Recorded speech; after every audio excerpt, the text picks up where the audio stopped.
Hello and welcome to Biology 3665, Form, Function, and Adaptation in Animals. My name is Mark Howell. I'll be going over this first module. If you haven't already, be sure and go to the Canvas page to look at our introductory videos for Professor Farmer and I. That will give you a better idea of an overview of the course and what's required week to week. After you've done that, you can come here. And today we'll just be going over a short overview of our reasoning behind choosing R to start with, because we'll be using another programming language a little bit later on in the semester. So today we'll talk about different programming styles, programming types, and the languages, why we choose R. I'll go a little bit into the interface in RStudio, but then I'll pass that over after this lecture to one of our colleagues, Wim, who is with the Center for High Performance Computing at the university.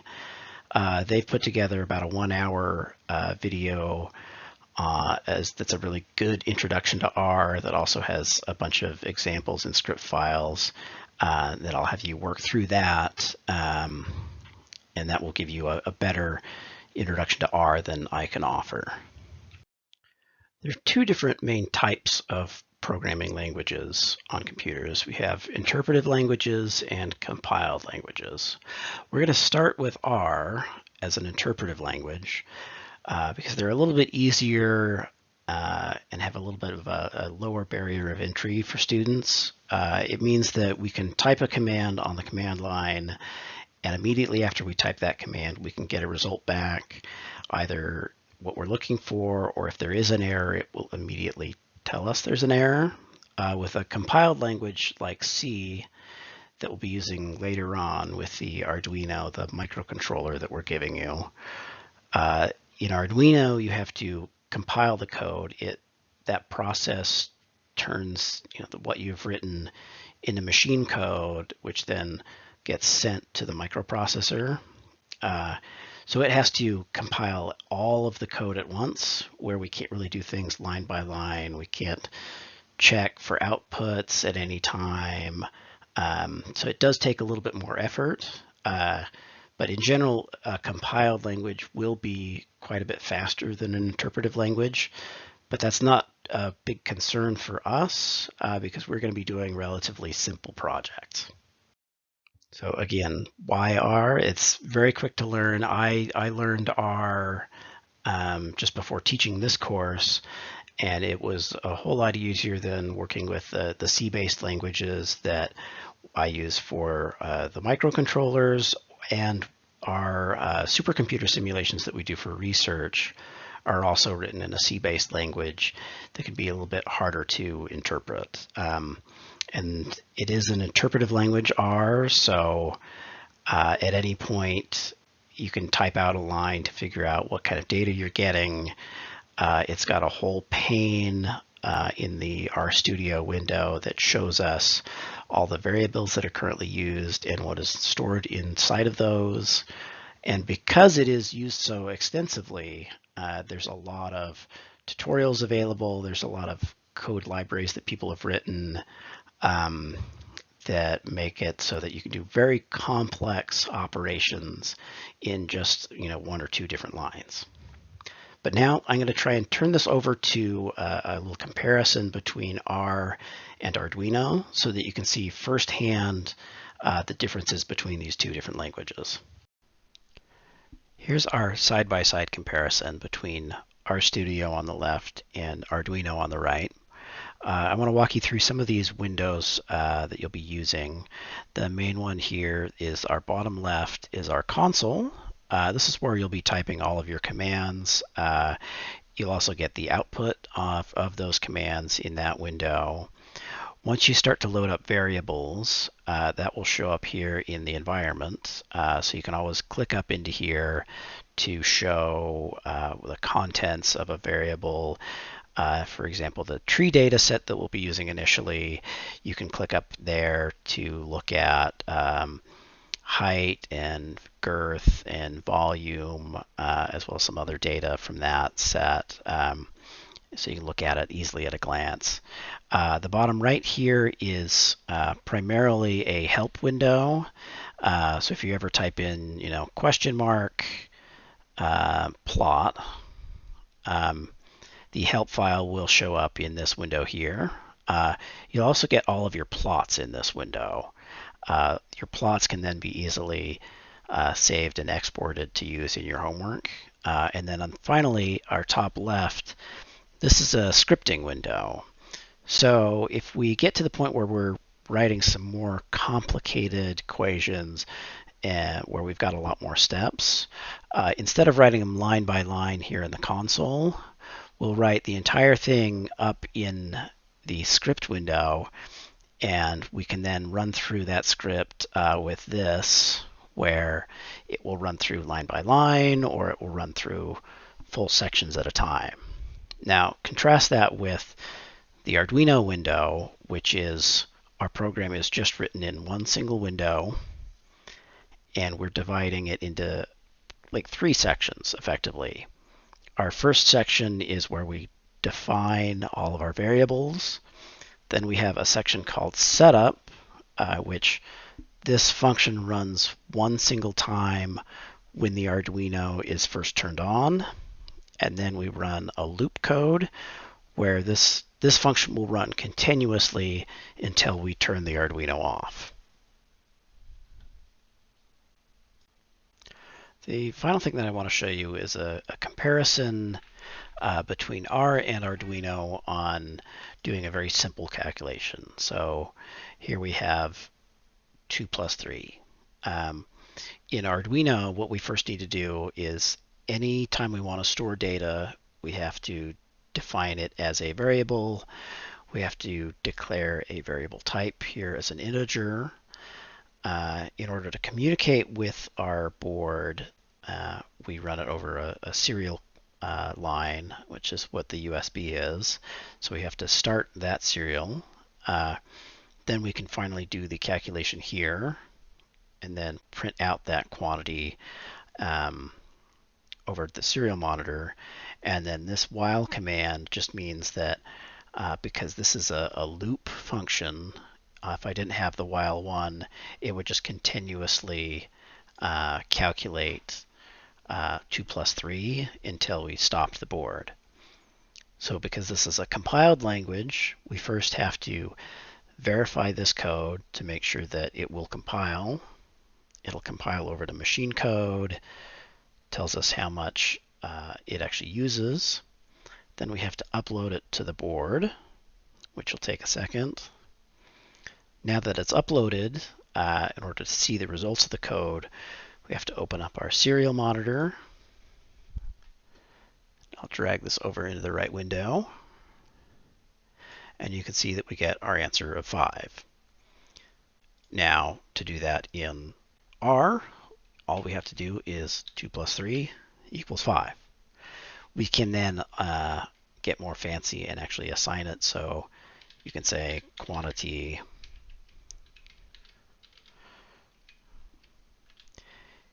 equals 2 plus 3.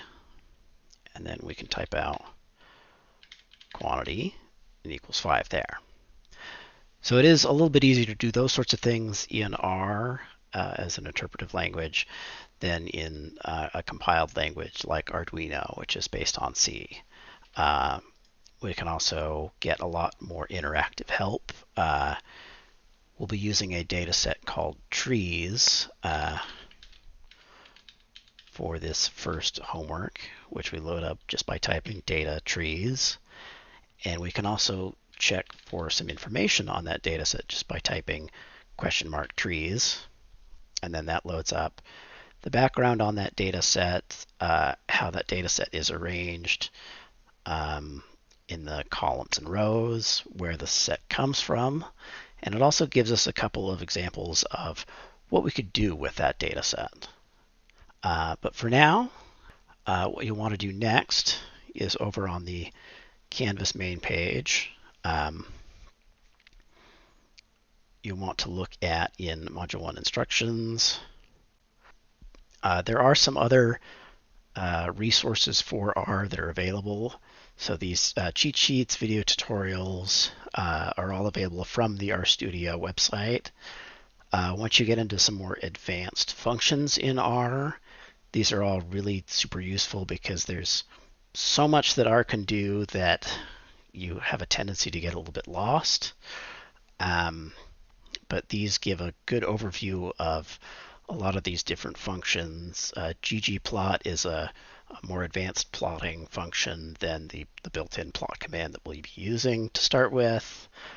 There's also an entire video series called RStudio Essentials that's really comprehensive and goes through a lot of different more specific fields in R. And then R also publishes a whole list of webinars that are more focused on very specific fields. If you want to get into data science or using R along with Python, they've got a lot of videos on some of their extended libraries. So there's a lot of this that you can do, and you'll learn that in R, there's about 3 or 4 different ways to do any given thing. So if you're doing things slightly different than another student, don't worry that one of you is right and one of you is wrong. As long as you both come up with the same answer, you're both valid. Now that we've got a bit of an idea of how R is set up and how it works, let's go ahead and start importing some data and trying to run some functions on that data. R has a lot of really good built-in data sets. We can look at the list of them by just typing this data. And these circular brackets indicate that data is what's called a function, which usually we would provide some parameters within that function to get an output. But if we do it without it, it just will show us the list of all of the data sets that are included. For your homework set, we'll be using this data set called trees. But today, to just run through some examples, I'll load up this, that's DNA assays. Now to load that up, instead of leaving that blank in there, I can just start typing DNA. And it brings up this list of autocomplete options. Because there's going to be a lot of maybe weirdly named functions and variables in R, it will come up with a list of these autocomplete options that you can either scroll over and click on, or whatever option is selected here, you can just hit tab and it will automatically type the rest of it in the proper format. So let's hit enter and we load that up. Now we can see that up in our global environment here, we've got this DNA assay data set loaded up. These are what R refers to as data frames. You can think of a data frame pretty much like an Excel spreadsheet. So this is a spreadsheet that we'll use as a data frame later on in measuring some anatomical features of CT scans. And we can import this into R, and it's going to be a lot easier to manipulate this data in R than it would be with Excel. So if I want to take a look at what this includes, I can just click on it. First in the console, it will type out everything that is a part of that array or that data frame. See that it has 3 different items in it. So run, concentration, and density. And then these are the line numbers or the analogous just to the columns here in Excel. So if we want to, we can take a look at specific items within these arrays. We can perform a lot of mathematical and statistical functions on them. In preparation for that, I'm going to load up some functions. So I would say it's good practice whenever you're working with a data set to first run these 2 commands, require stats and require graphics. This will preload some helper functions like a helper library, so that will increase the amount of stuff that we can really do with these data sets. Okay, so now if I want to refer to a specific item in this data set, I can just start typing DNAs, and there's a special character here, so the $sign will allow us to look at these subcategories. In this case, it's the first in each column is these names. So if I just hit concentration here, then this gives me a list of just the concentration data. Alternately, and you'll find that there's usually 3 or 4 different ways you can do any given command in R.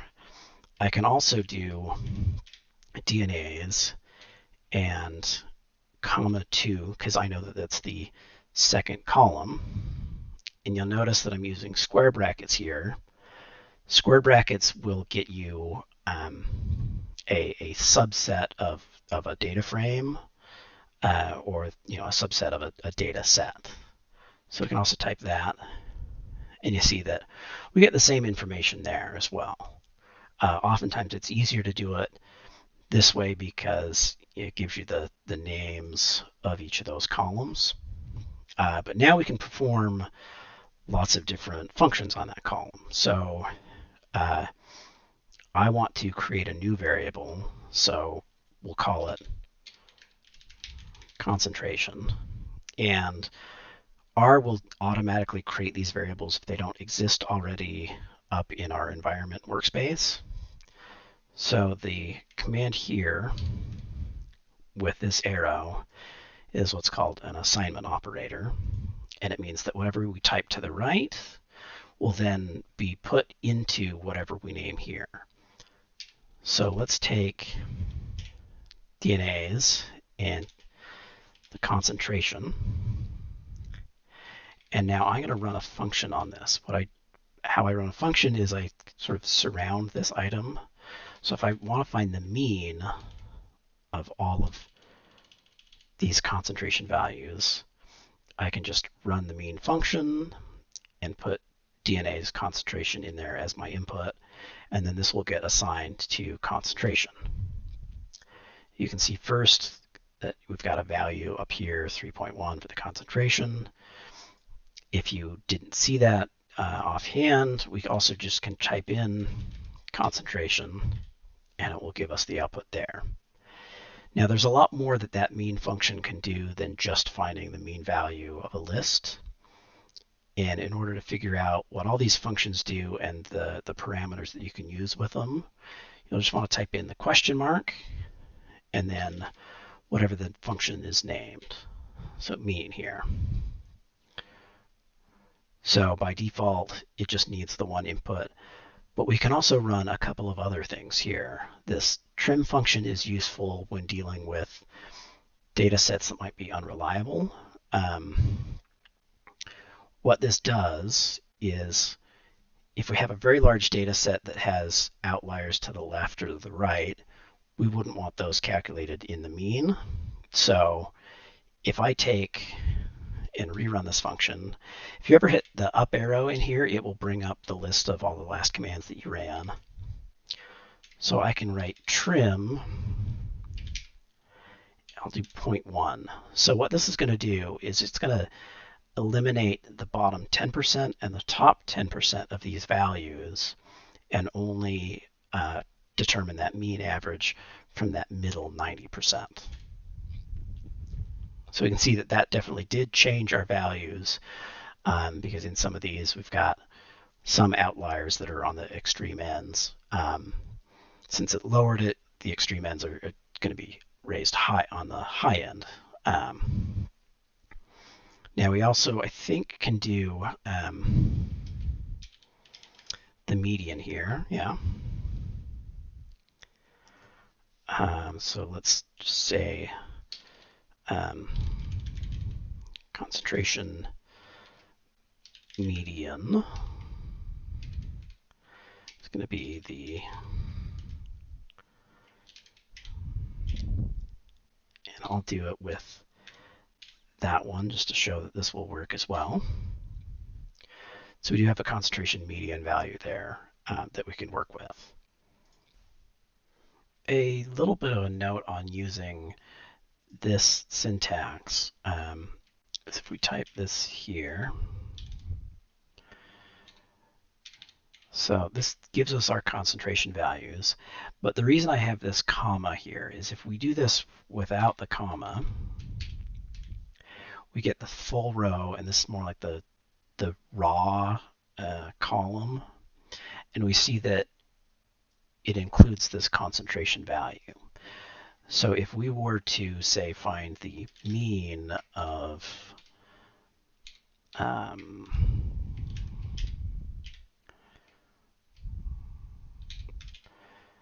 that concentration value, we'll get an error because it's trying to calculate in this value as part of the average. So we need to have that comma there. There is also a method if we want to say get only like one single value out of this data set rather than the entire row. So we can do something like this. So we're going to look for values 1 to 5, and we're going to do it in column 2. So this is the same concentration here. This C is, that's what's called in R concatenate, and it just means that because this value here is really column 2, it's like not a numerical value. We have to use that and mix it with this. This syntax here just means from rows 1 to 5. So we'll get those first 5 values out of this DNA set. We also can do, if we just want a single value, we just type in, say, 2, and that'll give us the second value in that concentration column. Now that we've got some of the basics of R down, let's start doing some more involved operations. One of the biggest things that we'll want to do is to analyze some of these models and make linear regressions and do statistics, as well as a bunch of different plots. So in order to do that, we need a package called tidyverse. The way that we install those in R is in the console window. We'll want to type in install packages, and the one we want is tidyverse. This includes the ggplot, which we'll use for a lot of the plots that we make. We'll also be using one of the read Excel functions that it includes a little bit later on to import some Excel data that you'll be writing for a future homework assignment. Now, note, we only need to do this once, at the start of the session, because once it's installed, it's always going to be there. We'll just need to make sure we reference it later on. So this will take just a second. Okay, so it's now installed, and we can make sure that we're using it by this command here, library tidyverse. That makes sure that it'll be active in our session. But now that we've got these libraries installed, we probably don't want to have to run through and type this all in the command window every single time. So let's start to utilize our script window up top. One thing that I'll do is this hashtag symbol. If you use that at the beginning of each line, it acts like comments. Those will be lines of code that aren't actually run, but just gives us a better idea of what's going on. So I'm just going to say here, we're going to load some prerequisites. And I want to say library tidyverse. And then I'm also going to do require stats in require graphics. Those might be the three things that we'll need in some of the operations that we'll be performing later on. Now let's do a little example of making a quick plot, and there's a command in here called qplot for quick plotting. I'll just do a simple exponential function here. So what I have to first do is build out an array of my x values that I want this function to go onto. So I can write this as a sequence. So I can tell R to just type out a bunch of numbers in a sequence going from -10 to 10 by 1/10 each time. And then in order to run this line from the script, I just have to hit run, and it's going to run whatever line we're on. So now our values, we see that we've got a whole list of these numbers on our x axis that we'll use. And for y, I'm just going to make this x squared. So now I can run that line, and I then get squared values for all the x's that I have before. Now, in order to plot this, we're going to use first a command called qplot, and I believe I can just do x and y like this, and let's see that that'll get us. Okay, so now we have a quick plot of this exponential function going from -10 to 10. The quick plot is good for a lot of our simple functions, but it does have its limitations. So because we're going to be dealing with a lot of data frames in our work and the homeworks later on, example, this will be a data frame that we're working with measurements of bone lengths and diameters. So let's make a data frame out of this. And then we can use the more full-featured ggplot in order to plot that. So I'm just going to call this df for data frame with our assignment operator here, and I use a function called data frame. And I can actually just copy and paste this information. I just need a comma between these two variables. And now if we hit run here, we'll see that we have our data frame, and we've got our values that are included in that data frame. Now that we have this data frame, we can run, we can import this into ggplot and then plot it from there. So the command for that is ggplot, and then the name of our data frame, so df, and this command aes, and then our axes that we're working with. So we've got x and we've got y, and then this command effectively builds the plot area, but we need to add an extra command on top of that. That's going to be this geometry point. If we just printed out this command here, we would get a plot that has the axes correct and they would be labeled, but it wouldn't actually plot out the points. And if we tried to run geometry point separately, it would be disconnected from that command. So that's why we've got to have the plus here in between them.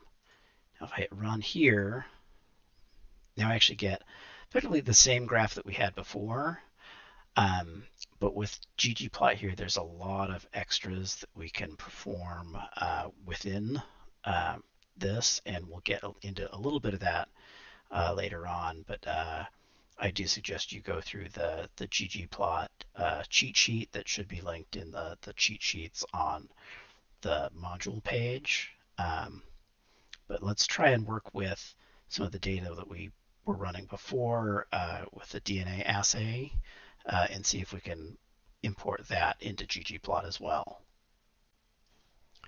Now that we've shown how to plot with this little synthetic data frame that we just created, let's try and load up our DNA data as well. Since I had last loaded this up, it's no longer in our environment. So I can just run that line again. It loads that back up.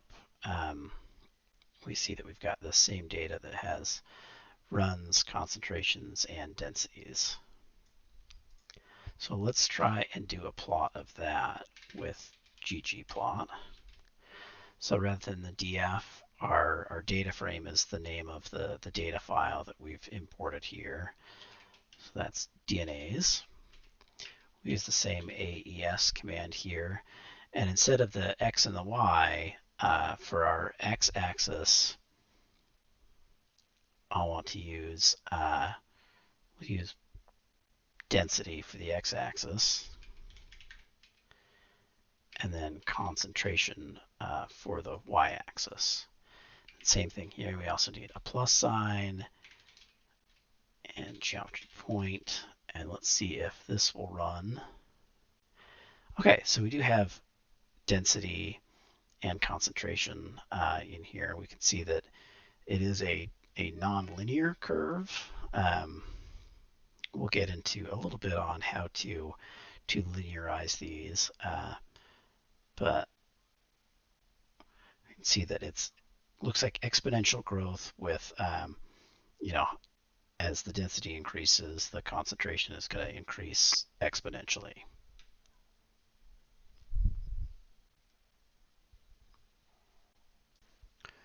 One note is when we often talk about plotting, we would say plot concentration versus density. And our first item here is always going to be the y-axis, and the second one's going to be the x-axis, which means that with the plotting command like this, it kind of reverses because densities are x-axis here, concentrations are y-axis. So in this case, we actually would say that we're plotting concentration versus density, not density versus concentration.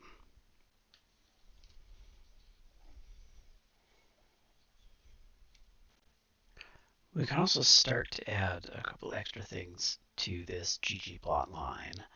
Our first line here is always going to be setting up the fields and the data that we're working with.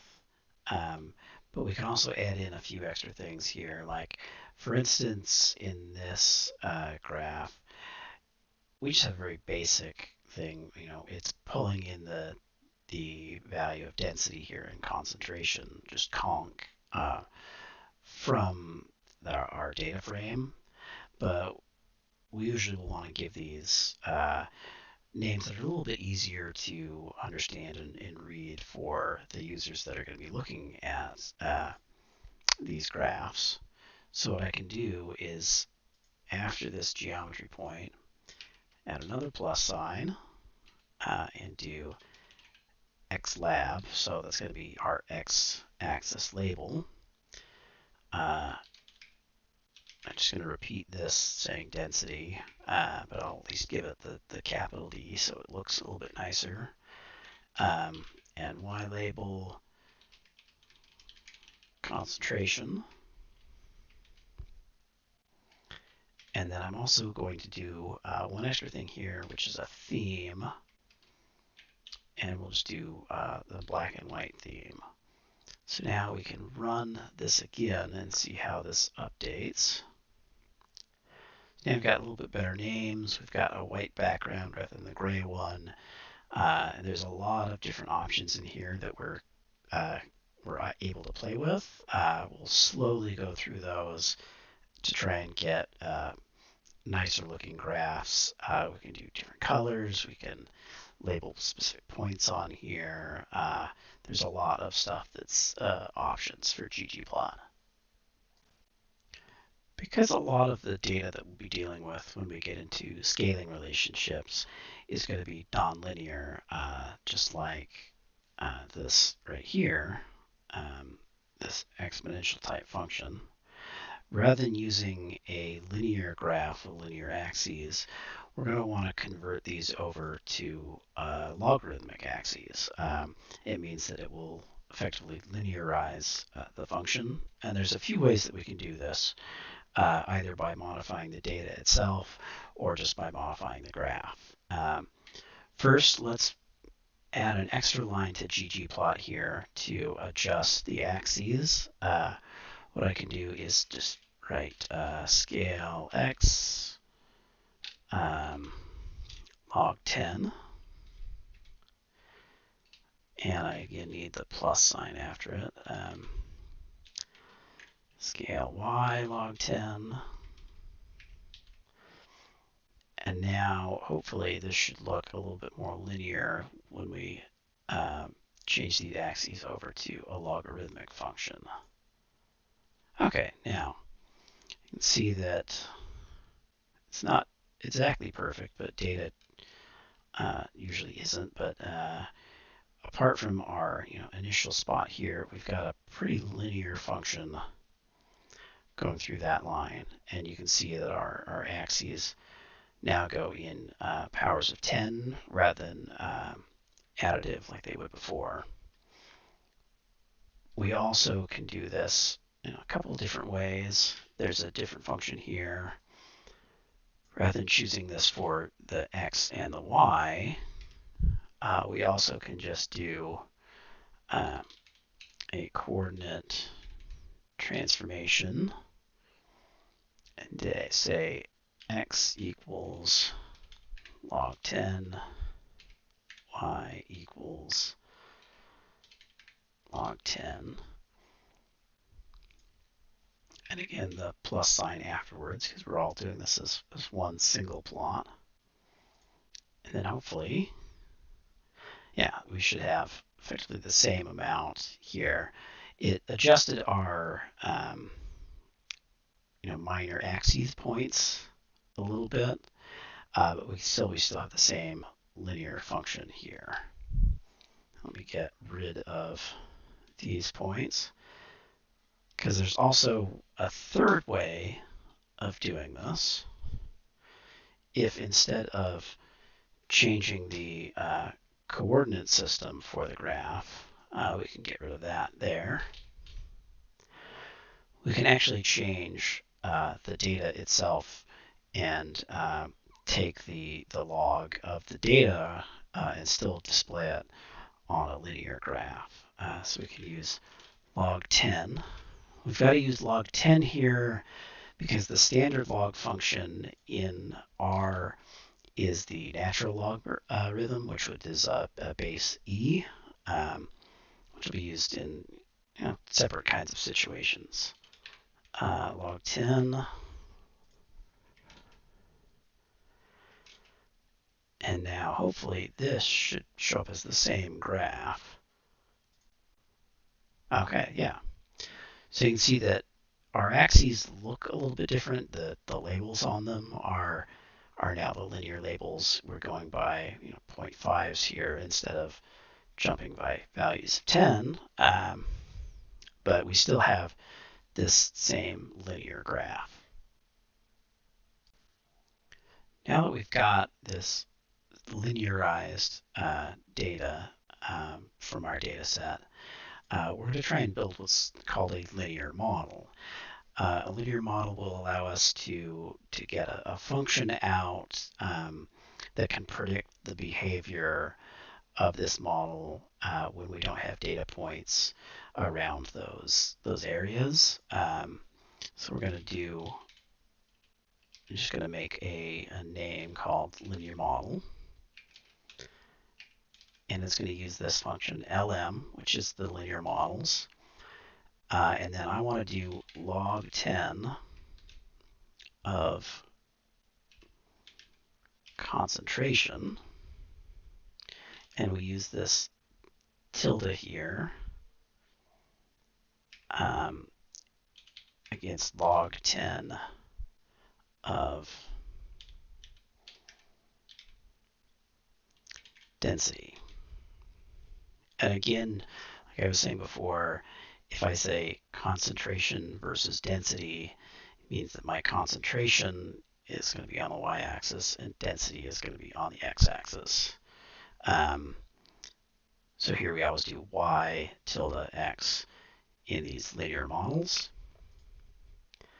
And let's see if we can get, oh, and I also have to specify that this came from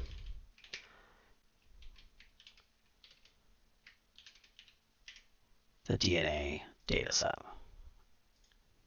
Okay, now it's built the linear model, but it's not showing us anything about it. So we've got to use a command called summary.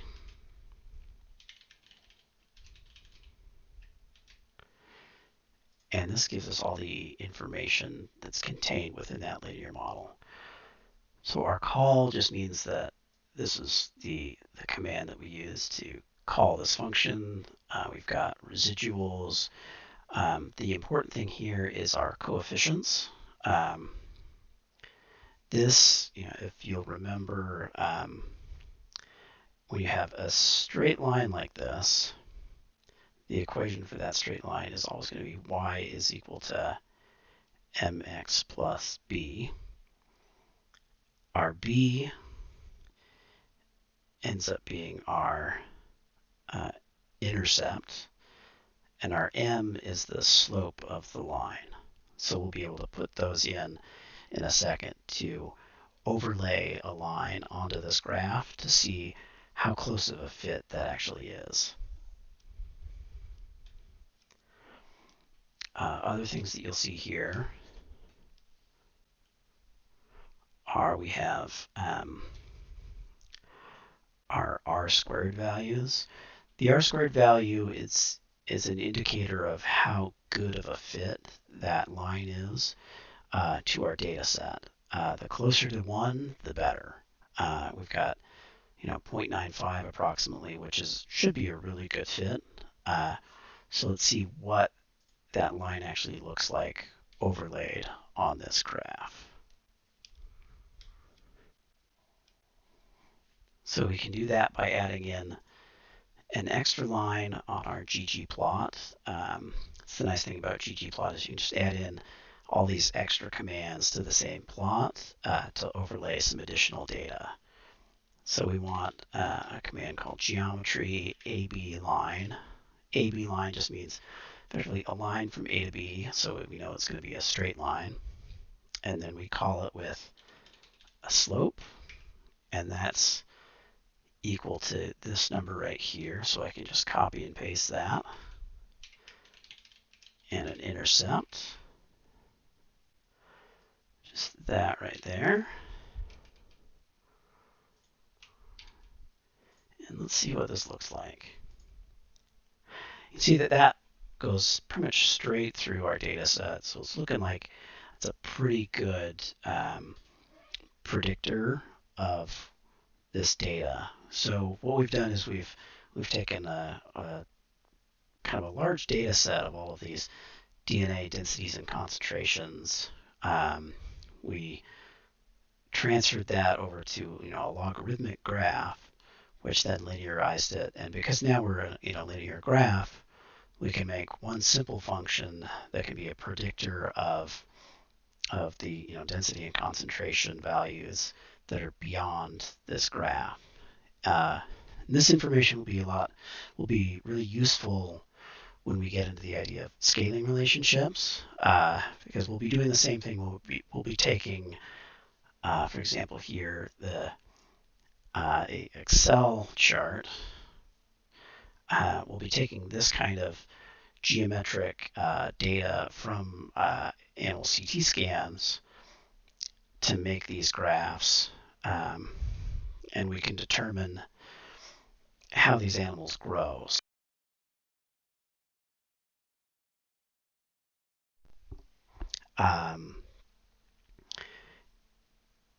When we graph it properly, we'll have a line that, if it's growing along that line, Um, it's called isometry, which means it would grow in a very, very predictable way.